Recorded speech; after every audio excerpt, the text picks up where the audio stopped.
Hey everyone, today I'm going to show you how to cut, copy, and paste files or folders on Windows 11. Without any further ado, let's get started. First, power on your system and wait until your Windows 11 computer completely loads up.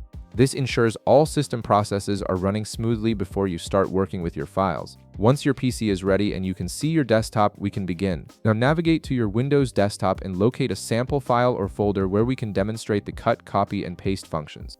This could be any document, image, or folder you want to practice with. Once you've located the file or folder you want to work with, simply right-click on it. A context menu will appear on your screen showing you various options. From this context menu, you'll see both a cut and copy option available.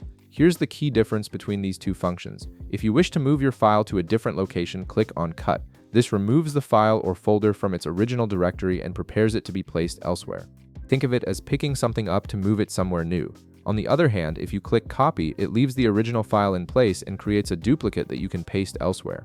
This is useful when you want to keep a backup copy in the original location while also having the file in another folder. For this demonstration, go ahead and click on Cut.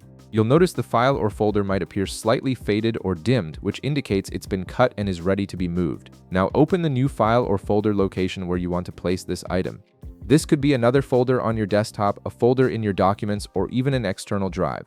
Once you've opened your destination folder, right-click on a blank space within that folder. A context menu will appear again, but this time you'll see the Paste option available. Simply click on Paste and this action moves the file or folder you've cut to this new location. The file will now appear in your new destination folder, completing the move. And that's it. You've successfully learned how to cut, copy, and paste files or folders on Windows 11, giving you full control over organizing your files and folders efficiently. If this video helped you out, be sure to leave a like, subscribe, and I'll see you in the next one.